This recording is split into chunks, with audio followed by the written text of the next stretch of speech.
Court में अलका जैन के case की सुनवाई चल रही थी और उन पर आरोप था अपने ही उस बेटे के कत्ल का, जिसे उन्होंने मन्नतें मांग मांग कर पाया था। पुलिस की लापरवाही और आधी अधूरी जांच ने एक मां को अपने ही बेटे का कातिल बना दिया। एक ऐसी मां जिसने एक संतान के लिए मंदिर, मस्जिद, दरगाह और अस्पताल के ना जाने कितने चक्कर लगाए थे। जहां भी किसी ने मन्नत मांगने को कहा, वो तुरंत नंगे पांव चल पड़ती थी। उन्हें भगवान पर पूरा भरोसा था कि एक न एक दिन उनकी गोद जरूर भरेगी, लेकिन हर महीने उम्मीद लगाना और फिर मिलने वाली निराशा उनके दिल को तोड़ देती थी। आखिरकार साल 2010 में उनके घर एक बेटे का जन्म हुआ। ऐसा लगा मानो एक लंबे अंधेरे के बाद उनके घर में कोई रोशनी आई हो। इसलिए उन्होंने अपने बेटे का नाम अभ्युदय रखा, जिसका मतलब था नया सवेरा। लेकिन 14 फरवरी 2025 को अभ्युदय रहस्यमयी तरीके से इस दुनिया को हमेशा हमेशा के लिए छोड़कर चला जाता है। अभी उस माँ की आंखों के आंसू सूखे भी नहीं थे कि कुछ ही दिनों बाद उन्हें अपने बेटे के कत्ल के जुर्म में गिरफ्तार कर लिया जाता है। आखिर पुलिस को ऐसा कौन सा सबूत मिला कि एक माँ को ही उसके बेटे का कातिल साबित कर दिया। जरा सोचिए उस माँ के दिल पर क्या बीती होगी। जिस बेटे को उसने सालों की मन्नतों के बाद पाया था, आज उसी के कत्ल का दाग उस पर लग चुका था और वो जेल की सलाखों के पीछे थी। एक निर्दोष माँ जेल में बैठी किसके लिए आंसू बहाए? अपने खोए हुए बेटे के लिए, ममता पर लगे उस दाग के लिए, या उन लोगों के लिए जो उसे कुमाता कहने लगे थे? इस केस में कोर्ट के 13 ऐसे सवाल हैं जो पहले उन्हें आरोपी बनाते हैं और बाद में वही 13 सवाल आगे चलकर उन्हें इंसाफ भी दिलाएंगे। साथ ही इस केस की 6 ऐसी चौंकाने वाली बातें हैं जो आपको सोचने पर मजबूर कर देंगी। आखिर उस दिन अभ्युदय के साथ क्या हुआ था और पुलिस की जांच में ऐसी कौन सी बहुत बड़ी चूक हो गई जिसने एक मां को आरोपी बना दिया और उसकी ममता को ही कटघरे में खड़ा कर दिया। दोस्तों, कहानी में आगे बढ़ने से पहले चैनल को सब्सक्राइब और वीडियो को लाइक जरूर कर लीजिए। ये केस है मध्य प्रदेश के गुना जिले का। देखने वालों को जलन हो जाए ऐसा एक खूबसूरत परिवार था। अनुपम जैन जो एक बैंक में ऑडिटर थे और बही खाते की जांच करने में बेहद काबिल इंसान थे। उनकी पत्नी अलका जैन जो घर को स्वर्ग जैसा बनाकर रखने वाली एक होम मेकर थी, और उनका 15 साल का बेटा अभ्युदय जैन। इस परिवार को देखकर हर किसी को यही लगता था कि जिंदगी हो तो ऐसी। लेकिन इस हंसते खेलते परिवार का सामना जल्द ही एक भयानक तूफान से होने वाला था। किसी को अंदाजा भी नहीं था कि बस कुछ ही देर में उनकी जिंदगी रेत के महल की तरह रह जाएगी। आखिर इस परिवार के साथ ऐसा क्या हुआ था? इस दर्द को समझने के लिए हमें लगभग 15 साल पीछे जाना पड़ेगा। अनुपम जैन और अलका जैन की शादी के 7 साल बीत जाने के बाद भी घर में बच्चे की किलकारी नहीं गूंजी, जिसकी वजह से पूरे घर में एक अजीब सी खामोशी रहती थी। अलका ने ऐसी कोई जगह नहीं छोड़ी जहां वो ना गई हो। हर महीने उम्मीद लगाना और फिर मिलने वाली निराशा उनके दिल पर गहरे जख्म दे जाती थी। आखिरकार साल 2010 में उनके घर एक बेटे का जन्म हुआ। उस बच्चे पर माँ अलका का प्यार एक समुंदर जैसे था। अभ्युदय कुछ मांगता, उससे पहले ही उसकी हर जिद पूरी हो जाती थी। गुना जिले के एक मिशनरी स्कूल में 8वीं में पढ़ने वाला अभ्युदय सिर्फ पढ़ाई में नहीं बल्कि खेलों में भी काफ़ी आगे था। लेकिन सबसे खास बात थी कि माँ अलका और अभ्युदय के बीच बॉन्डिंग बहुत अच्छी थी। दोनों अक्सर साथ में सोशल मीडिया पर रील बनाया करते थे। उन रील्स में बेटे के लिए अलका की आंखों में जो प्यार और गर्व दिखाई देता था, उसे देखकर साफ लगता था कि अभ्युदय ही उनकी पूरी जिंदगी, पूरी दुनिया है। इस दौरान पिता अनुपम जैन काम के सिलसिले से अक्सर शहर से बाहर रहते थे, इसलिए अलका के लिए उनका बेटा ही सब कुछ था। वो अपने बेटे के भविष्य को लेकर हर वक्त नए नए सपने देखा करती थी। यह परिवार साल 2025 में भोपाल शिफ्ट होने की तैयारी कर रहा था। वहाँ अभ्युदय की पसंद के मुताबिक एस्ट्रोनॉट थीम पर एक नया घर बनवाने का प्लान था। अलका अपने बेटे के भविष्य के लिए न जाने कितने सपने सजोए बैठी थी, लेकिन उन्हें जरा भी अंदाजा नहीं था कि कुछ ही देर में उनकी जिंदगी में एक ऐसा तूफान आने वाला है जो सब कुछ तबाह कर देगा। 14 फरवरी 2025 शुक्रवार का दिन था। उस दिन अभ्युदय का एग्जाम था। पेपर खत्म करने के बाद वह दोपहर करीब 1:30 बजे अपने घर वापस लौटा। उस वक्त घर में सिर्फ 3 लोग मौजूद थे, अभ्युदय, उसकी माँ अलका और घर की नौकरानी। अभ्युदय को उस दिन काफ़ी तेज भूख लगी थी। नौकरानी ने उसके लिए खाना बनाया और फिर उसने पेट भरकर खाना खाया। समय अब दोपहर के 2:02 हो चुका था। नौकरानी अपना सारा काम खत्म करके घर से बाहर निकल गई। अब उस घर में सिर्फ 2 ही लोग बचे थे, एक अलका और एक उनका इकलौता बेटा अभ्युदय। दोपहर ठीक 3:30 बजे अलका बैडमिंटन खेलने के लिए घर से निकल जाती हैं। घर से निकलने से पहले वह हमेशा की तरह मेन डोर को लॉक करती हैं और चाबी को बाहर रखी वॉशिंग मशीन के पीछे छिपा देती हैं। चाबी को इस तरह छिपा कर रखना कोई नई बात नहीं थी। अलका हमेशा ऐसा ही करती थी। उनके पति और बेटे को भी अच्छी तरह पता था कि चाबी कहाँ रखी जाती है। ऐसा इसलिए किया जाता था ताकि अगर अलका घर पर ना हो तो पति या बेटा आसानी से चाबी लेके घर का मेन दरवाज़ा खोल सकें। उस घर की कुल 3 चाबियाँ थीं। एक चाबी मकान मालिक के पास रहती थी, बाकी 2 चाबियाँ परिवार के पास ही रहती थी। इन दोनों में से एक चाबी अलका अपने पास रखती थी, जबकि दूसरी चाबी घर के अंदर ही रखी रहती थी। उस दिन भी अलका ने मेन डोर लॉक किया और चाबी वॉशिंग मशीन के पीछे छुपाई और बैडमिंटन खेलने निकल गई। लेकिन जैसे ही उन्होंने घर की चौखट पार की, मानो उसी पल से उस घर के अंदर मौत का साया धीरे धीरे कदम रखने लगा था। आमतौर पर अलका रोज शाम को 5 बजे के बाद ही बैडमिंटन खेलने जाती थी, लेकिन उस दिन वो इतनी जल्दी क्यों चली गई, ये बात किसी को समझ में नहीं आई। शाम को अलका बैडमिंटन खेलकर बिल्कुल नॉर्मल तरीके से घर लौटी, लेकिन जैसे वह दरवाजे पर पहुंची तो उनके होश उड़ जाते हैं। हमेशा की तरह वह वॉशिंग मशीन के पीछे हाथ डालकर चाबी निकालने की कोशिश करती हैं, लेकिन चाबी वहाँ थी ही नहीं। अलका सोचने लगती हैं, आखिर चाबी गई कहाँ। फिर ख्याल आता है कि शायद पति घर लौट आए होंगे। वह दरवाज़ा खटखटाने लगती हैं, लेकिन अंदर से कोई जवाब नहीं आता। वह लगातार बेल बजाती हैं और जोर जोर से आवाज़ लगाती हैं, लेकिन घर के अंदर तो सन्नाटा पसरा था। उनकी आवाज़ कोई सुनने वाला नहीं था। अब उनके मन में तरह तरह के सवाल पैदा होने लगते हैं। कहीं बेटा सो तो नहीं गया, या हेडफोन लगाकर गाने तो नहीं सुन रहा, और अंदर से कोई भी हलचल क्यों नहीं हो रही। जब घर के अंदर से कोई हलचल नहीं होती तो अलका घबरा जाती हैं। घबरा कर अलका तुरंत अपने पति अनुपम जैन को फ़ोन मिलाती हैं। रोती कांपती आवाज़ में कहती हैं, मैं बैडमिंटन खेलने गई थी और चाबी हमेशा की तरह वॉशिंग मशीन के पीछे रख कर गई थी, लेकिन अब चाबी वहाँ नहीं है। मेन डोर लॉक है और अंदर अभ्युदय है। मैं बेल बजा रही हूँ, आवाज़ें दे रही हूँ, पर वो दरवाज़ा खोल ही नहीं रहा। मुझे बहुत डर लग रहा है। दूसरी तरफ से पति अनुपम कहते हैं, तुम घबराओ मत, नीचे मकान मालिक के पास एक चाबी होगी, तुम तुरंत जाकर वो चाबी ले लो और मेन डोर खोल लो। शाम के लगभग 7:45 हो रहे थे। अलका बेहद तेजी से भागती हुई नीचे जाती हैं और नीचे मकान मालिकिन के घर में जाती हैं। वहाँ मकान मालिक की पत्नी किचन में खाना बना रही थी। अलका उन्हें पूरी बात बताती हैं, लेकिन मकान मालिक की पत्नी को यह पता ही नहीं था कि चाबी कहाँ रखी है। इसलिए वे तुरंत अपने पति को फ़ोन करके चाबी के बारे में पूछती हैं। मकान मालिक फ़ोन पर कहते हैं, हाँ अभी अनुपम जी का फ़ोन आया था, चाबी देख लो, अलमारी में एक पर्स के पास रखी है। फ़ोन कटने के बाद मकान मालिक की पत्नी अलमारी में जाकर चाबी ढूंढती हैं। वहाँ एक पर्स के अंदर चाबियों को एक बड़ा गुच्छा मिलता है, जिसमें बहुत सारी चाबियाँ लगी थी। वो तुरंत वह चाबी का गुच्छा अलका को दे देती हैं। अलका गुच्छा लेकर तेजी से ऊपर अपने घर की तरफ भागती हैं और ऊपर पहुंचकर अलका किसी तरह दरवाज़ा खोलती हैं। घर के अंदर कदम रखते ही अलका की नज़र हॉल की टेबल पर पड़ती है, जहां घर की दूसरी चाबी बिल्कुल सामने रखी हुई थी। अब अलका अभ्युदय को आवाज़ें दे रही थी, लेकिन ना तो वह कुछ बोल रहा था और ना ही कहीं वो नज़र आ रहा था। पूरे घर में सिर्फ खौफ और सन्नाटा पसरा हुआ था। अलका बुरी तरह घबरा जाती हैं, चीखने चिल्लाने लगती हैं और पूरे घर में उसे पागलों की तरह ढूंढने लगती हैं। ढूंढते ढूंढते उनकी नज़र बाथरूम के पास जाती है और जैसे बाथरूम के पास जाती हैं और अंदर का नज़ारा देखती हैं तो उनकी सांसें अटक जाती हैं। अगले ही पल उस घर के अंदर एक ऐसी भयानक चीख गूंजती है जो पूरे मकान को चीरती हुई नीचे तक पहुंचती है। उस चीख में एक माँ का सारा दर्द और कयामत समाई हुई थी।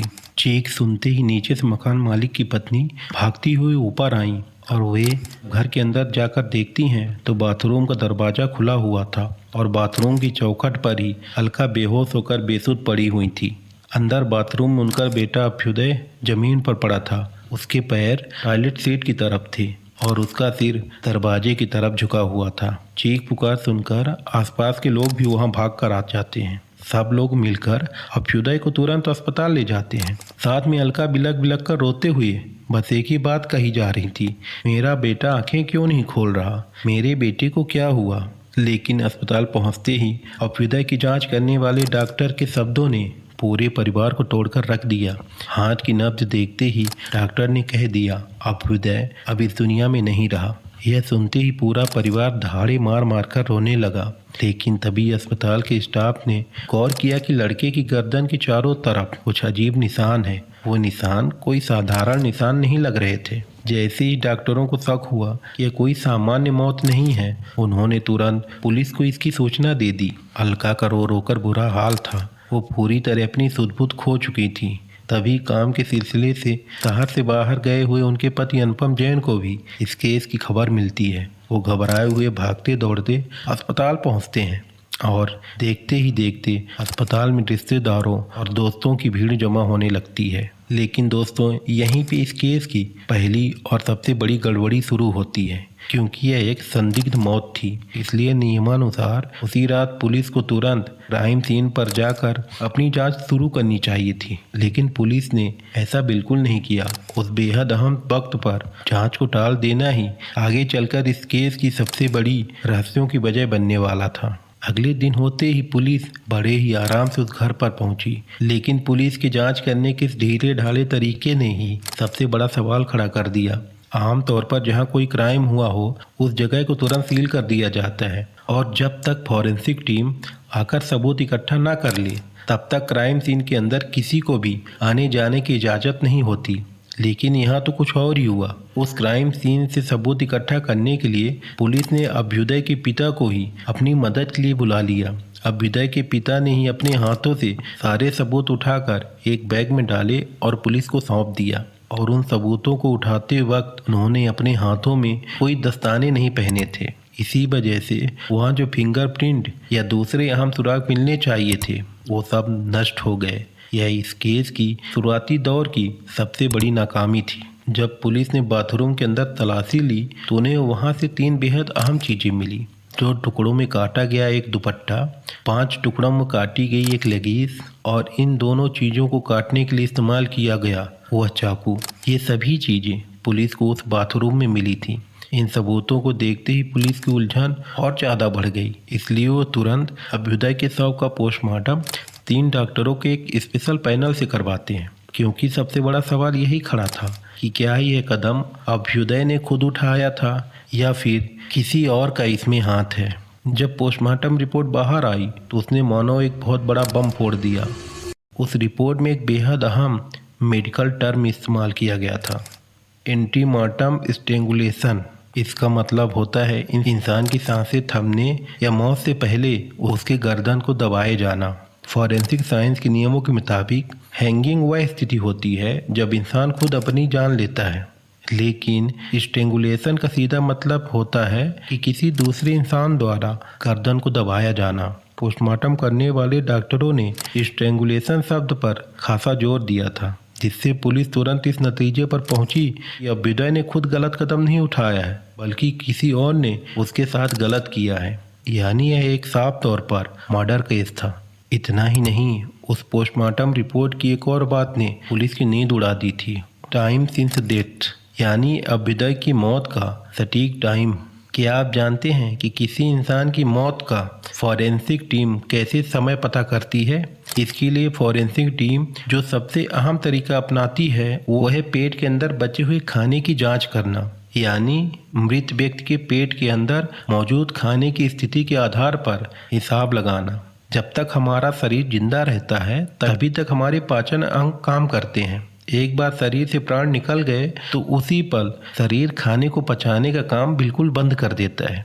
उस दिन जब अभ्युदय के शव का पोस्टमार्टम किया गया तो उसके पेट में खाना आधा पचा हुआ था। मेडिकल साइंस के मुताबिक जो खाना हम खाते हैं उसे आधा पचने में कम से कम 1 घंटे का समय लगता है, और यह इस बात पर भी निर्भर करता है कि हमने क्या खाया है। उस हिसाब से देखा जाए तो काम वाली बाई ने दोपहर करीब 1:30 बजे अभ्युदय को खाना दिया था। तो अगर 1:30 बजे खाया हुआ खाना पेट के अंदर आधा पचा हुआ था तो इसका मतलब था कि खाना खाने के ठीक 1 घंटे के भीतर यानी औसतन दोपहर के 2:30 बजे ही उसका दिल धड़कना बंद किया होगा और उसका पाचन तंत्र वहीं पे ठप पड़ गया होगा, जिससे उसका खाना आधा ही पचा और आधा बिना पचा बच गया। इस बात को आप आसानी से ऐसे समझ सकते हैं। दोपहर 1:30 बजे अभ्युदय स्कूल से घर लौटकर आया और भरपेट खाना खाता है। दोपहर 2 बजे काम वाली बाई अपना सारा काम खत्म करके घर से बाहर निकल जाती है। दोपहर 2:30 बजे पोस्टमार्टम रिपोर्ट के मुताबिक अभ्युदय की सांसें हमेशा के लिए थम जाती हैं। दोपहर 3:30 बजे अभ्युदय की मां अलका घर को बाहर से लॉक करके बैडमिंटन खेलने के लिए चली जाती हैं। अगर आप इस टाइमलाइन को ध्यान से देखें तो नौकरानी के दोपहर 2 बजे जाने के बाद और अलका के 3:30 बजे बाहर निकलने के बीच यानी 2 से 3:30 करीब 1.5 घंटे के अंदर ही अभ्युदय की मौत हुई थी, जिसका सीधा और साफ मतलब था कि उस वक्त घर के अंदर अभ्युदय के साथ सिर्फ और सिर्फ उसकी मां अलका ही मौजूद थी। और जब पुलिस ने सीसीटीवी फुटेज खंगाली कि क्या उस दौरान कोई बाहरी इंसान घर के अंदर आया था, तो सीसीटीवी से साफ हो गया कि उस वक्त घर के अंदर कोई नहीं आया था। यानी उस पूरे वक्त घर के अंदर अभ्युदय के साथ सिर्फ और सिर्फ उसकी मां मौजूद थी, क्योंकि तब तक अलका यही दावा कर रही थी कि उनके बेटे ने ही खुद गलत कदम उठाया है। लेकिन सवाल ये उठे कि अगर खुद उसने ये गलत कदम उठाया है तो उसके गर्दन पर स्ट्रेंगुलेशन के निशान क्यों थे, और जिस वक्त उसकी मौत हुई उस वक्त अलका ही तो घर के अंदर उसके साथ थी। फिर अलका को कैसे पता नहीं चला कि उसका बेटा क्या कर रहा है। जब पुलिस ने अलका से पूछताछ की, मकान मालिक से चाबी लेकर जब आप दरवाज़ा खोलकर गईं, आपने वहां अपनी आंखों से क्या देखा, तब अलका जैन ने उस शाम घर के अंदर जो कुछ हुआ उसकी पूरी कहानी पुलिस को सुनाई। और अलका जैन का दिया गया यह बयान वाकई में बेहद अजीब और चौंकाने वाला था। उन्होंने बताया कि जैसे वे घर के अंदर दाखिल हुई और बाथरूम का दरवाज़ा खोला तो उन्होंने देखा कि उनका बेटा अभ्युदय बाथरूम की उस टॉवल रैक की लोहे की रॉड से लटका हुआ था, जिसे देखते ही उनकी चीख निकल गई। उसकी गर्दन में एक दुपट्टा बहुत ही कसकर लिपटा हुआ था और उसके दोनों पैर एक कपड़े से बेहद मजबूती के साथ बंधे हुए थे। यह भयानक नज़ारा देखकर अलका पूरी तरह सदमे में आ गई। उन्हें लगा कि शायद उनका बेटा अभी जिंदा हो और उसकी जान बचाई जा सकती है, इसलिए वे तुरंत भागकर किचन में गई। वहां से एक चाकू उठाया और एक हाथ से बेटे को संभाला। फिर जिस टुकड़े के सहारे वह लटका हुआ था उसे और पैरों में बंधे हुए कपड़े को चाकू से काटकर बेटे को नीचे जमीन पर लिटाया। इसके बाद वो पागलों की तरह जोर जोर से चीखने और चिल्लाने लगी और कुछ ही पलों में बेसुध होकर वहीं गिर पड़ी और बेहोश हो गई। तभी नीचे रहने वाली मकान मालिक की पत्नी भागती हुई ऊपर आई और उन्होंने यह सब देखा। पुलिस के इन सवालों ने अलका के चारों तरफ शक का एक बड़ा जाल बुनना शुरू कर दिया। इतना ही नहीं, पुलिस ने अब उस इलाके के दूसरे लोगों से भी पूछताछ शुरू की और तभी कुछ और भी चौंकाने वाली बातें सामने आईं। अभ्युदय जिस किराए के मकान में रहता था उसी अपार्टमेंट में राजकुमारी और सोनम नाम की 2 पड़ोसन भी रहती थीं। हादसे वाले दिन जब वे अपने घर के बाहर काम कर रही थीं, तब उन्होंने जो कुछ सुना और पुलिस को जो कुछ भी बताया उसने पुलिस के भी होश उड़ा दिए। उन्होंने बताया कि हादसे वाले दिन दोपहर करीब 2:30 बजे से 2:45 के बीच अभ्युदय के घर के अंदर कुछ बेहद अजीब आवाज़ें आ रही थीं। पहले बर्तन लुढ़कने जैसी आवाज़ आई, उसके तुरंत बाद धप करके किसी की ज़मीन पर गिरने की जोरदार आवाज़ आई और उसके ठीक बाद घर के अंदर से आटा पीसने की चक्की चलने की आवाज़ आने लगी। वह आटा चक्की की मशीन लगभग 15 से 20 मिनट तक लगातार चलती रही और फिर अचानक बंद हो गई। अब पुलिस अलका को गिरफ्तार करना चाहती थी, लेकिन सिर्फ इतने सबूत के दम पर वो उन्हें गिरफ्तार नहीं कर सकते थे। इसलिए पुलिस ने अलका की फ़ोन की कॉल रिकॉर्ड निकलवाई। रिपोर्ट से पता चला कि हादसे वाले दिन सुबह से ही अलका बिना 1 मिनट गवाए लगातार अपनी सहेलियों को एक के बाद एक कॉल करती रही। लेकिन यहीं पर एक बहुत बड़ा रहस्य छिपा हुआ था। निचले माले की पड़ोसनों ने जिस वक्त यानी दोपहर 2:30 बजे से 2:50 के बीच आटा चक्की चलने की बात कही थी, ठीक उसी 20 मिनट के दौरान अलका के फ़ोन से किसी को भी एक भी कॉल नहीं किया गया था। सुबह से लगातार फ़ोन पर बात करने वाली अलका उस 20 मिनट के लिए आखिर क्यों पूरी तरह खामोश हो गई। इतना ही नहीं, ठीक 3 बजे के बाद उन्होंने दोबारा अपनी सहेली को फ़ोन किया, लेकिन इस बार उनके लहजे में एक अजीब सी जल्दबाजी थी। अलका ने अपनी सहेली से कहा, चलो आज जल्दी खेलने चलते हैं, जल्दी निकलो।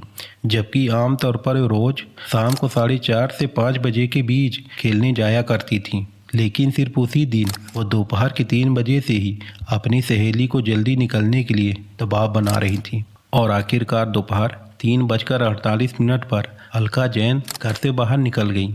इतना ही नहीं, उस इलाके की सीसीटीवी फुटेज खंगालने पर पुलिस को एक और बड़ा झटका लगा।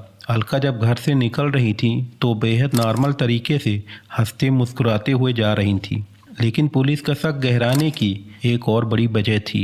जब पुलिस ने उस जगह पूछताछ की जहां अलका बैडमिंटन खेलने गई थी, तो वहां मौजूद लोगों ने बताया कि अलका उस दिन बिल्कुल सामान्य दिख रही थी।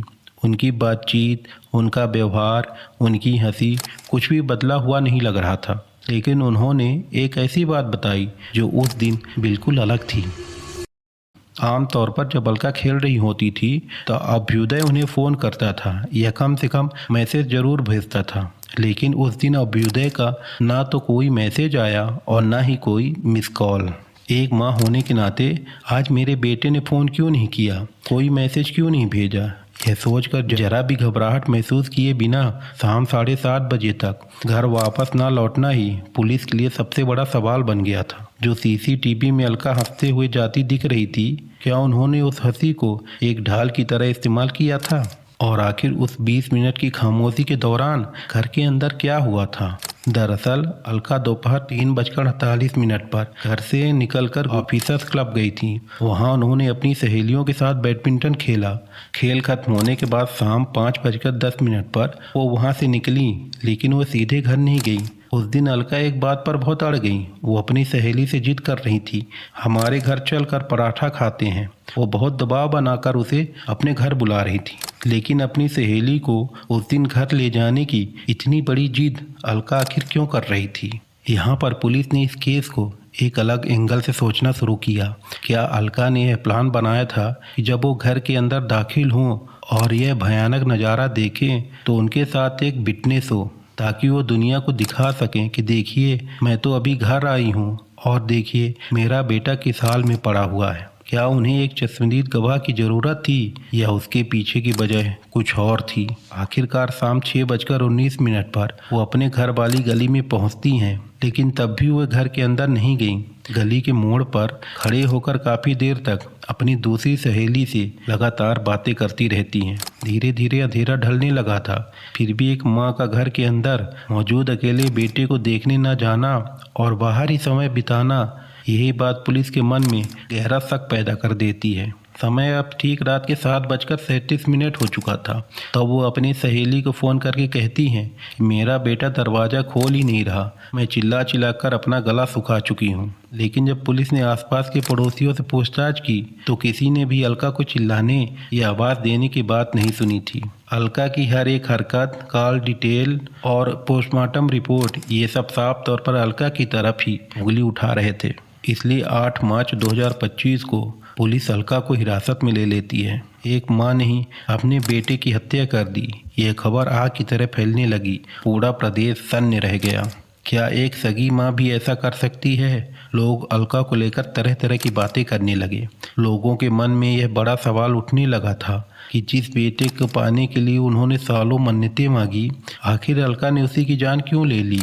इस सवाल का जवाब अब पुलिस को देना था। और फिर इसी एक सवाल के आधार पर पुलिस ने एक बेहद चौंकाने वाली कहानी सुनाई। पुलिस ने दावा किया कि अलका और उनके बेटे अभ्युदय के बीच अक्सर छोटी छोटी बातों पर झगड़े होते थे। अलका का मॉडर्न कपड़े पहनना, मॉडर्न हेयर स्टाइल रखना और रील बनाना अभ्युदय को बिल्कुल पसंद नहीं था। स्कूल के दोस्त इस बात को लेकर उसका मजाक उड़ाते थे, इसलिए अभ्युदय अक्सर अपनी मां पर कपड़ों को लेकर पाबंदी लगाने की कोशिश करता था। पुलिस के मुताबिक इसी बात पर हुआ विवाद आखिरकार इस खौफनाक अंजाम तक पहुंच गया। पुलिस की थ्योरी कहती थी कि उस दिन एग्जाम से लौटने के बाद और काम वाली बाई के जाने के बाद दोनों के बीच बहस बहुत बढ़ गई थी। गुस्से में आकर अलका ने अभ्युदय पर हमला कर दिया और बात हत्या तक पहुंच गई। उस हाथापाई की आवाज़ और बच्चे की चीख को दबाने के लिए उन्होंने ठीक दोपहर 2:30 से 2:50 तक घर में आटा पीसने वाली मशीन चालू करके छोड़ रखी थी। उसके बाद सब कुछ सामान्य दिखाने के लिए वो आराम से बैडमिंटन खेलने चली गई ताकि यह साबित कर सके कि घटना के वक्त वो घर पर नहीं थी, यानी एक मजबूत एलिवाई बनाना। एलिवाई मीन्स घटना के समय कहीं और मौजूद होने का प्रमाण देना। पुलिस ने अपनी तरफ से कहानी गढ़कर सारे सबूत अलका की तरह मोड़ दिए थे, लेकिन यहीं पर इस केस में आता है एक बड़ा ट्विस्ट। यह केस अब एसआईटी के हाथों में सौंप दिया जाता है और यहाँ वह होने वाला था जिसकी उम्मीद अलका और उसके परिजनों को लंबे समय से था। एसआईटी की टीम ने सबसे पहले उस पोस्टमार्टम रिपोर्ट की बारीकी से जांच की जिसके आधार पर अलका को जेल जाना पड़ा था। एसआईटी ने अभ्युदय की पोस्टमार्टम रिपोर्ट को भोपाल के गांधी मेडिकल कॉलेज के विशेषज्ञ डॉक्टरों के पास भेजा और उस पर उनका सेकंड ओपिनियन मांगा। और जब डॉक्टरों ने जाँच की और बाद में अपनी सेकंड ओपिनियन रिपोर्ट सौंपी तो उसने पुलिस द्वारा बनाई गई पूरी थ्योरी को पूरी तरह से चकनाचूर कर दिया। उस नई रिपोर्ट में डॉक्टरों ने बताया कि अभ्युदय की गर्दन पर जो निशान थे उन्हें देखकर साफ लगता है उसने खुद गलत कदम उठाया है। यह किसी दूसरे के द्वारा की गई हत्या या गला घोटने जैसा बिल्कुल नहीं है। इसके पीछे डॉक्टरों ने एक बेहद अहम मेडिकल वजह भी बताई। जब अभ्युदय को घर से एम्बुलेंस के द्वारा अस्पताल ले जाया जा रहा था तब उसके मुंह से झाग निकल रहा था। मेडिकल साइंस के मुताबिक जब किसी का गला घोटकर हत्या की जाती है तो मुंह से इस तरह का झाग निकलना बेहद रेयर होता है, लेकिन जब कोई इंसान खुद लटक कर अपनी जान देता है तो उसकी सांस की नली दब जाती है और फेफड़ों में मौजूद फ्लूइड झाग बनकर मुंह के बाहर से आने लगता है। बस इसी एक बेहद अहम पॉइंट और शरीर पर मिले अन्य लक्षणों को देखकर एसआईटी इस चौंकाने वाले नतीजे पर पहुंची कि यह कोई हत्या नहीं थी बल्कि अभ्युदय के द्वारा उठाया गया एक गलत कदम था। एसआईटी के सामने एक और बड़ा सवाल था कि आखिर इतना खुशमिजाज रहने वाला लड़का अचानक ऐसा खौफनाक कदम क्यों उठा लेगा, इसकी क्या वजह हो सकती है। तब छानबीन में पता चला कि हाल ही के दिनों में अभ्युदय की परीक्षाओं में अच्छा रिजल्ट नहीं आ पा रहा था। उसकी पुरानी मार्कशीट निकालकर देखी गई तो पता चला कि उसके नंबर लगातार कम हो रहे थे और हादसे वाले दिन जो परीक्षा हुई थी वह भी उसके लिए काफ़ी कठिन हो रही थी। इसलिए उसी असफलता के डर और डिप्रेशन के कारण अभ्युदय ने यह गलत कदम उठाया। एसआईटी अब इस केस में एक नया मोटिव बताने लगी, यानी जिस केस को लोकल पुलिस हत्या बता रही थी उसी केस को एसआईटी अब साफ तौर पर अभ्युदय के द्वारा उठाया गया गलत कदम बता रही। इतना ही नहीं, एसआईटी ने कोर्ट में कहा कि अभ्युदय की मां अलका बिल्कुल बेकसूर है, उनकी गलती नहीं है और 5 मई 2025 को अदालत में डिसमिसल रिपोर्ट यानी केस बंद करने की रिपोर्ट सबमिट कर दी। एसआईटी का कहना था कि इस केस में आगे जांच करने के लिए कुछ भी नहीं बचा है। पहली बार पोस्टमार्टम करने वाले डॉक्टरों ने रिपोर्ट में जो एक शब्द गलत लिखा था उसी की वजह से पुलिस को हत्या का शक हुआ था। इसके अलावा यह साबित करने के लिए कोई सबूत नहीं है कि यह हत्या है, इसलिए इस केस को यहीं बंद कर दिया जाए। यह कहकर एसआईटी ने अपने हाथ खींच लिए। दरअसल जब अलका को गिरफ्तार किया गया था तभी पूरा जैन परिवार भड़क गया था। आमतौर पर ऐसे मामलों में पति सबसे पहले अपनी पत्नी पर शक करता है, लेकिन यहाँ अनुपम जैन अपनी पत्नी के आगे ढाल बनकर खड़े हो गए। वो चीख चीख कर कह रहे थे कि मेरी पत्नी अपनी बेटे को जान से ज़्यादा चाहती थी, वो ऐसा कभी नहीं कर सकती। 7 साल की मन्नतों के बाद पैदा हुआ बेटा था वह। अभी कुछ दिन पहले ही अलका ने उसके लिए 10,000 रुपए के कपड़े खरीदे थे। पुलिस असली कातिल को बचाने के लिए मेरी पत्नी को बलि का बकरा बना रही है और परिवार वालों ने ही कोर्ट से गुहार लगाई थी कि उन्हें लोकल पुलिस पर भरोसा नहीं, इस केस की जांच एसआईटी से कराई जाए। और जब एसआईटी ने परिवार के मुताबिक अलका को बेकसूर बता दिया तो पूरे परिवार ने राहत की सांस ली कि चलो अब अलका रिहा हो जाएगी। लेकिन वह खुशी का पल बहुत ही जल्दी फिर से गम में तब्दील होने वाला था। एसआईटी टीम ने अपनी डिसमिसल रिपोर्ट कोर्ट में पेश की थी, लेकिन जज साहब ने जब एसआईटी को उस रिपोर्ट को पढ़ा तो उन्हें कई बातें खटकने लगी, क्योंकि एसआईटी की रिपोर्ट में ढेरों कमियां और लॉजिकल गलतियां थी जिन्हें जज ने तुरंत पकड़ लिया। खासकर क्राइम सीन से मिले सबूत, यानी 2 टुकड़ों में काटा गया दुपट्टा और 5 टुकड़ों में काटी गई लेगिंग, और इनके अलावा काटने में इस्तेमाल किया गया चाकू। जज के मन में भी इस केस को लेकर कई अनसुलझे सवाल तैर रहे थे, इसलिए उन्होंने एसआईटी की उस डिसमिसल रिपोर्ट को सिरे से खारिज कर दिया। इतना ही नहीं, कोर्ट ने जो रुख अपनाया उसने इस केस का पासा एक बार फिर पलट कर रख दिया। जज का पूछा गया हर सवाल अलका पर किसी नुकीले तलवार की तरह गिर रहा था। कोर्ट ने रिपोर्ट को खारिज करते हुए एसआईटी टीम से 13 तीखे सवाल पूछे। पहला सवाल, अलका ने अपने बयान पर कहा था उनका बेटा टेबल रैक पर दुपट्टे के सहारे लटक रहा था और उसके पैर लेगिंग से बंधे थे, जिन्हें उन्होंने चाकू से काटकर नीचे उतारा था। लेकिन केस डायरी में मौजूद क्राइम सीन की तस्वीर ने कुछ और ही सच बयां किया। जिस दुपट्टे से अभ्युदय लटक रहा था वह चाकू से बिल्कुल बराबर 2 हिस्सों में काटा हुआ था। इतना ही नहीं, उसके पैरों में बंधी लेगिंग भी बिल्कुल 3 बराबर हिस्सों में काटी मिली। अब जरा सोचिए, घबराहट और बदहवासी के उस भयानक माहौल में क्या कोई इंसान चाकू से कपड़े के इतने सटीक और बराबर टुकड़े कर सकता है? ऐसी सफाई से काटने वाला तो कैंची से भी नहीं काट सकता।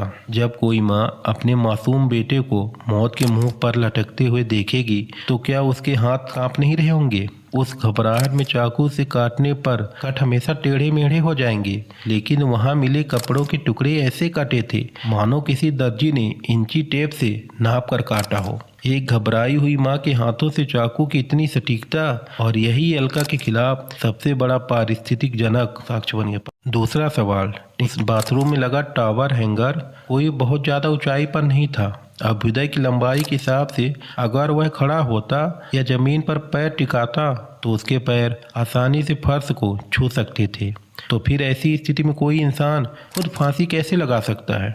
तीसरा सवाल, अभ्युदय अपने ही पैरों में लेगिंग क्यों बांधेगा, और वह भी इतनी कसकर गांठ क्यों लगाई गई थी? आखिर खुद अपनी जान लेने वाला इंसान अपने पैरों को इतनी मजबूती से क्यों जकड़ेगा? चौथा सवाल, अलका चाबी गायब है कहकर नीचे मकान मालिक के घर से चाबी लेने गई। ऊपर पहुंचते ही कुछ ही सेकंडों में वो जोर से चिल्लाकर कहती है, हाँ मुझे चाबी मिल गई, और वह आवाज़ नीचे मकान मालिक की पत्नी तक पहुंचती है। लेकिन इसमें भी एक बहुत बड़ा पेंच था। मकान मालिक की पत्नी ने उन्हें कोई एक अकेली चाबी नहीं दी थी, बल्कि चाबियों को पूरा गुच्छा दिया था जिसमें ढेरों चाबियां लगी थीं। अब जरा सोचिए, जब चाबियों का पूरा गुच्छा हाथ में हो तो ऊपर पहुंचते ही पहली बार में से ही चाबी ताले में कैसे लग गई? हमारे अपने घरों में भी अगर चाबियों का गुच्छा हो तो हम पहली बार में से ही चाबी नहीं पहचान पाते।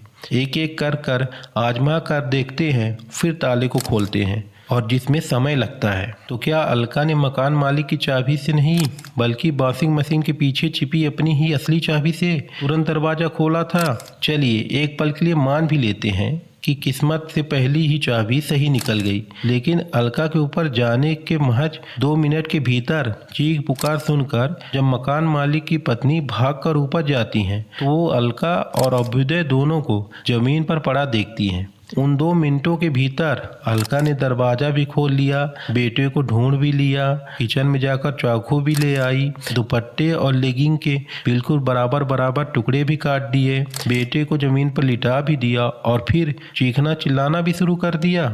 इतने सारे काम कोई सुपरमैन भी 2 मिनट में नहीं कर सकता। कोर्ट का यह सवाल एसआईटी की उस थ्योरी पर एक जोरदार तमाचा था। 5वां सवाल, अभ्युदय की कॉपियों की जांच करने पर एक नोटबुक के आखिरी 3 पन्नों पर कुछ लिखा हुआ मिला, लेकिन उन 3 पन्नों में से एक पन्ना बीच से गायब था। उसे बड़ी बेदर्दी से फाड़ा गया था। आखिर उस गायब पन्ने पर ऐसा क्या लिखा था और उसे किसने और क्यों फाड़ा? 6ठा सवाल, अलका का दावा है कि अभ्युदय टॉवल रैक पर दुपट्टे के सहारे लटक रहा था और उन्होंने उसे काट कर नीचे उतारा। अगर कोई दुपट्टा टॉवल रैक पर बांधा जाएगा उसमें गांठें तो लगानी ही पड़ेंगी, और जब कपड़े में कसकर गांठ बांधी जाती है तो उस पर सिलबटें पड़ जाती हैं। लेकिन जब पुलिस ने क्राइम सीन से उस दुपट्टे को सीज करके देखा तो उस पर गांठ बांधने का नामो निशान तक नहीं मिला था। वह दुपट्टा ऐसे लग रहा था मानो बिल्कुल प्रेस करके रखा गया हो। आखिर बिना गांठ बांधे कोई दुपट्टा रैक से कैसे लटक सकता है? 7वां सवाल, मकान मालिक द्वारा दी गई चाबियों के गुच्छे में कई चाबियां थी। अलका ने बिना एक भी चाबी आजमाए ऊपर पहुंचते ही 2 मिनट के अंदर सही चाबी कैसे ढूंढ ली? क्या उनके पास पहले से कोई चाबी मौजूद थी? 8वां सवाल, अलका ने शुरुआत में कहा था कि जब वो घर पहुंची तो चाबी नहीं मिल रही थी और मेन डोर नहीं खुल रहा था, कहकर वे जोर जोर से चिल्लाई थी। लेकिन उस दिन आसपास रहने वाले किसी भी पड़ोसी ने अलका के चिल्लाने की या दरवाज़ा खटखटाने की आवाज़ तक नहीं सुनी। यह कैसे मुमकिन है? 9वां सवाल, और यह तो बेहद अजीब और चौंकाने वाला पॉइंट है। खुद का सगा बेटा मर चुका है और पूरा घर मातम में डूबा है, लेकिन बेटा मरने के ठीक अगले ही दिन अलका और मकान मालिक की पत्नी अभ्युदय की स्कूल जाती हैं और उसकी हिंदी परीक्षा की कॉपी चेक करवाने की बात करती हैं। जरा सोचिए, जिस घर में जवान बेटे की मौत हो, क्या उस वक्त किसी माँ को बच्चे का एग्जाम पेपर चेक करने का ख्याल आएगा? तो क्या यह दुनिया का ध्यान भटकाने के लिए रची गई सोची समझी चाल थी? यानी लड़के का पेपर अच्छा नहीं गया इसलिए उसने आत्महत्या कर ली। यह झूठी कहानी साबित करने का नाटक रचा गया। 10वां सवाल, एसआईटी ने अपनी रिपोर्ट में जो थ्योरी दी, पेट में खाना पचने के समय के आधार पर मौत की सटीक टाइमिंग तय नहीं की जा सकती। कोर्ट ने इस दलील को पूरी तरह खारिज कर दिया और कोर्ट ने एसआईटी से सीधे पूछा, अगर पोस्टमार्टम रिपोर्ट की टाइमिंग गलत है तो फिर हादसे वाले दिन दोपहर ठीक 2:30 से उस बंद घर के अंदर से वह जोरदार आवाज़ किस चीज़ की आ रही थी? 11वां सवाल, यह एक बेहद अहम फॉरेंसिक डिटेल है। पोस्टमार्टम रिपोर्ट में अभ्युदय की आंखों के अंदर छोटे छोटे लाल चकत्ते बन गए थे। फॉरेंसिक साइंस के मुताबिक जब किसी इंसान का जबरदस्ती गला घोटा जाता है तभी आंखों की बारीक नसें फटने से इस तरह के लाल चकत्ते बनते हैं। लेकिन अगर कोई इंसान खुद से गलत कदम उठाता है तो आंखों में बनना ऐसा निशान बेहद रेयर होता है। कोर्ट ने सीधे एसआईटी से पूछा, फॉरेंसिक साइंस की इतनी अहम और बड़ी बात को एसआईटी ने अपनी रिपोर्ट में नज़रअंदाज क्यों किया? 12वां सवाल, कोर्ट ने एसआईटी को कटघरे में खड़ा करते हुए 12वां सवाल किया। हादसे वाले दिन अलका ने अपने घर के अंदर आटा पीसने वाली चक्की चालू की थी। उन्होंने यह मशीन किस लिए चलाई थी? क्या घर के अंदर चल रही उस हाथापाई और अभ्युदय की चीखों को दबाने के लिए वह मशीन चलाई गई थी? क्या आपने इसकी ठीक से जांच करने के लिए जरा सी भी जहमत उठाई थी? और 13वां सवाल, अभ्युदय की नोटबुक खंगालने पर उसके लिखे पन्नों में साफ लिखा मिला था कि उसकी माँ जो मॉडर्न कपड़े पहनती है वो उसे जरा भी पसंद नहीं। कोर्ट ने एसआईटी से तीखा सवाल पूछा, तो क्या उस मानसिक खिंचाव और उस दिन हुए झगड़े के बीच कोई गहरा कनेक्शन है? आपने इस दिशा में गहराई से जांच क्यों नहीं की? कोर्ट के जज ने एसआईटी के ढीले रवैये पर सख्त रुख अपनाते हुए साफ साफ कहा, मुझे एसआईटी की इस डिसमिसल रिपोर्ट पर रत्ती भर भी भरोसा नहीं, इसलिए अलका जैन के खिलाफ हत्या और सबूत मिटाने की संगीन धाराओं पर मुकदमा चलाया जाए। जज साहब ने आदेश जारी करते हुए एसआईटी टीम को जमकर फटकार लगाई कि जब इतने सारे गंभीर संदेह और अनसुलझे सवाल मौजूद हैं तो आप अलका को बेकसूर करार देकर केस कैसे बंद कर सकते हैं? 8 मार्च 2025 को अलका जैन गिरफ्तार होकर जेल गई थी और 7 मई 2025 को स्थानीय अदालत ने उनकी जमानत याचिका खारिज कर दी।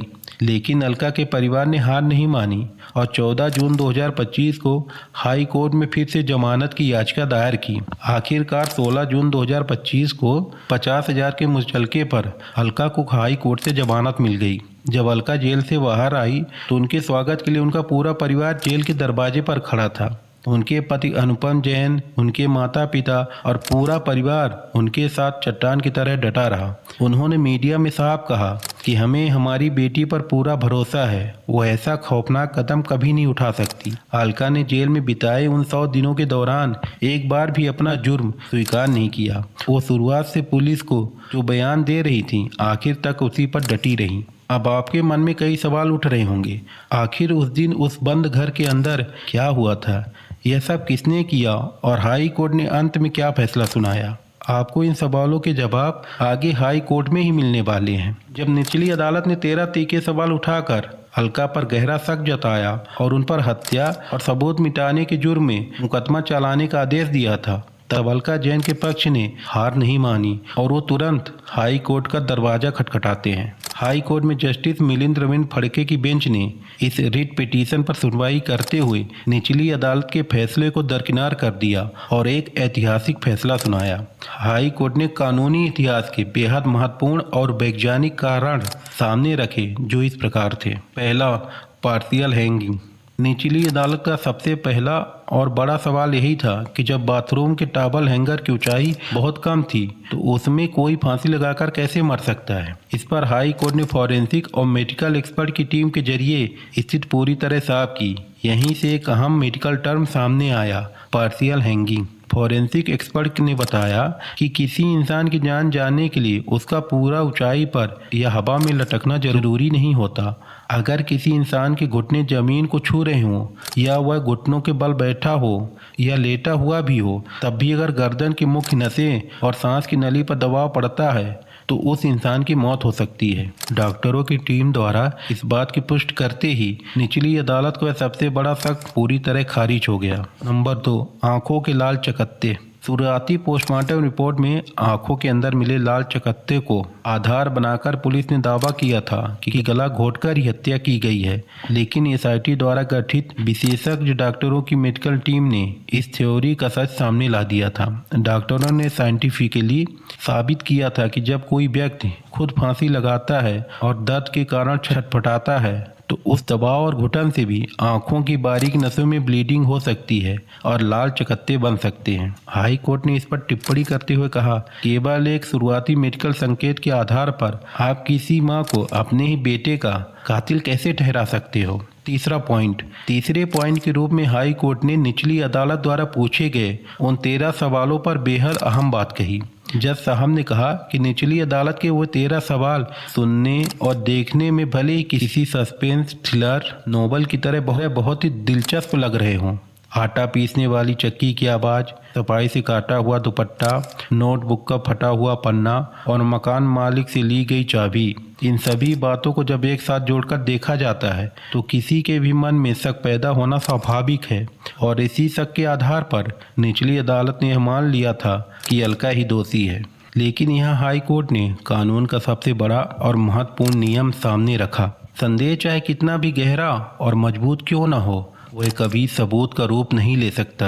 अदालत ने साफ कहा, आप किसी केस में किसी पर भी कितना भी शक कर सकते हो, कोई भी यह मान सकता है कि ऐसा हुआ होगा वैसा हुआ होगा, लेकिन केवल शक कभी सबूत नहीं बन सकता। निचली अदालत के इस तर्क को घबराहट में एक मां को चाबियों को गुच्छा देने पर उसने तुरंत सही चाबी चुनकर दरवाजा कैसे खोल लिया, जस्टिस मिलिंद रमेश फड़के ने पूरी तरह खारिज कर दिया था। उन्होंने कहा कि चाबियों के गुच्छे में से सही चाबी चुनना इंसान की स्वाभाविक सूझबूझ का हिस्सा है। घबराहट में होने का मतलब यह बिल्कुल नहीं है कि इंसान अपना दिमाग इस्तेमाल करना बंद कर दे। इस बात का आधार बनाकर किसी माँ को कातिल कह देना न्याय नहीं है। इसके अलावा घर में आटा चक्की चलने, दुपट्टे के काटने या नोटबुक के पन्ने फटे होने पर हजारों लॉजिकल कारण हो सकते हैं। उन सभी वजहों को दरकिनार करके सिर्फ संदेह के नजरिए से एक मां को दोषी ठहराना पूरी तरह गैर तार्किक है। अदालत ने सख्त लहजे में कहा,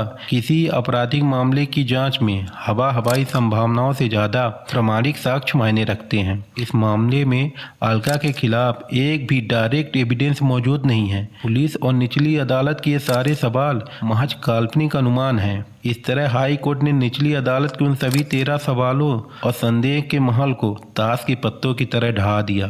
9 फरवरी 2026 को भारतीय कानून इतिहास का एक बेहद महत्वपूर्ण दिन साबित हुआ। उसी दिन हाई कोर्ट ने अलका जैन पर लगे सारे दाग पूरी तरह धो डाले। हाई कोर्ट ने कड़े शब्दों में फैसला सुनाते हुए कहा, इस मामले में अलका पर मुकदमा जारी रखना कानून का सरासर दुरुपयोग होगा। न्यायाधीश ने अलका को इस केस से पूरी तरह बरी करते हुए निर्दोष घोषित किया और सम्मान सहित रिहा करने का आदेश दिया। एक तरफ अपने इकलौते बेटे को खोने का गम, दूसरी तरफ 100 दिनों तक की जेल की सलाखें और इन सब के ऊपर अपने ही मासूम बेटे की कातिल होने का भयानक कलंक। इन सभी यातनाओं को झेल रही एक बेबस मां के साथ आखिरकार कानून ने न्याय किया। अलका बेकसूर तो साबित हो गई, लेकिन आज भी लोगों के मन में जो सवाल उठ रहे हैं उनका जवाब मिलना बेहद जरूरी है। पहला सवाल, क्या अलका दोषी है या निर्दोष? 9 फरवरी 2026 को हाई कोर्ट द्वारा सुनाए गए फैसले के अनुसार अलका जैन पूरी तरह निर्दोष है और उन पर लगाए गए सभी आरोप रद्द कर दिए गए और वो इस केस से पूरी तरह बरी हो चुकी है। कानून और अदालत की नज़र में ऐसा कोई भी डायरेक्ट एविडेंस या फॉरेंसिक एविडेंस नहीं मिला जो ये साबित कर सके कि अलका जैन ही अपने बेटे की कातिल हैं। दूसरा सवाल, फिर अभ्युदय की मौत कैसे हुई? एसआईटी और हाई कोर्ट द्वारा स्वीकार की गई मेडिकल रिपोर्ट के अनुसार अभ्युदय ने जानबूझकर गलत कदम उठाया था। एसआईटी की रिपोर्ट में बताया गया कि परीक्षा का तनाव और डिप्रेशन की वजह थी। इसके अलावा गर्दन के निशान को देखते हुए हाई कोर्ट ने पार्शियल हैंगिंग की थ्योरी को स्वीकार किया। इसका मतलब है कि बाथरूम के टेबल रैंक से लटक कर उसने खुद जानबूझकर कदम उठाया था। तीसरा सवाल, पोस्टमार्टम के अनुसार मौत 2:30 बजे हुई। उस वक्त अलका घर पर थी, तो इस पर क्या तर्क है? यह इस पूरे केस का सबसे बड़ा लॉजिकल पॉइंट है। पोस्टमार्टम रिपोर्ट के मुताबिक मौत का समय 2:30 बजे से 3 बजे के बीच का था और उस वक्त अलका घर पर मौजूद थी। साथ ही दोपहर 2:30 बजे घर में आटा पीसने की मशीन भी चालू हुई थी। इस केस में यहाँ पे 2 संभावनाएं बनती हैं। पहला, हाई कोर्ट और अलका के पक्ष का नजरिया।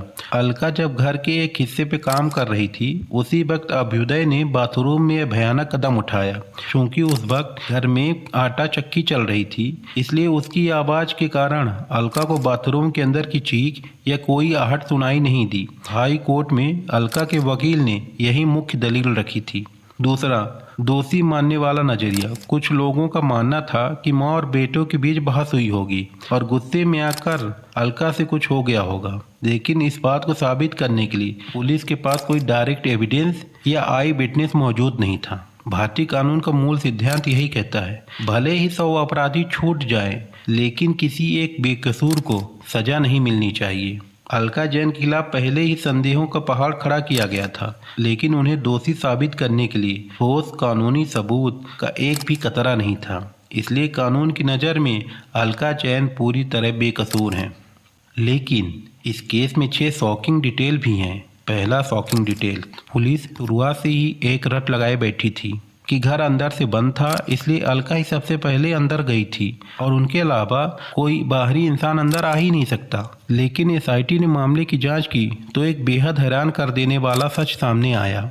जिस बाथरूम में अभ्युदय का शव मिला था, वहां एक खिड़की मौजूद थी।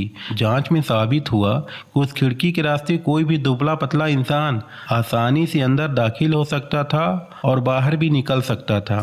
लेकिन लोकल पुलिस ने उस खिड़की की जांच करने या वहां से फिंगरप्रिंट जुटाने की जरा सी भी कोशिश नहीं की थी। क्या किसी बाहरी व्यक्ति के अंदर आने की कोई संभावना थी? इस एंगल को पुलिस ने शुरुआती जांच में पूरी तरह दबा दिया था और वो इस तरफ ध्यान ही नहीं दिए। दूसरा शॉकिंग डिटेल, आमतौर पर जब कोई इंसान प्लानिंग के साथ किसी की हत्या करता है तो वह गूगल पर सर्च करता है कि हत्या कैसे करें, सबूत कैसे मिटाएं। इसलिए पुलिस ने अलका का फ़ोन जब्त करके उनकी पूरी गूगल हिस्ट्री निकाली। लेकिन पुलिस के हाथ क्या लगा? अलका के फ़ोन में मिले सिर्फ बेटी की पढ़ाई के लिए स्टडी मटेरियल, डांस रील के लिए म्यूजिक और तरह तरह की रेसिपीज। अगर अलका सचमुच कातिल होती तो उनके डिजिटल फुटप्रिंट में कोई न कोई सुराग तो जरूर मिलता, लेकिन उनके फ़ोन में ऐसा कुछ भी संदिग्ध नहीं मिला। तीसरा शॉकिंग डिटेल, नीचे रहने वाली उन 2 महिलाओं राजकुमारी और सोनम ने दावा किया था कि दोपहर 2:30 बजे के बाद ऊपर वाले मकान से थप करके किसी भारी चीज की गिरने की आवाज आई थी। लेकिन इसमें भी एक बहुत बड़ा ट्विस्ट है।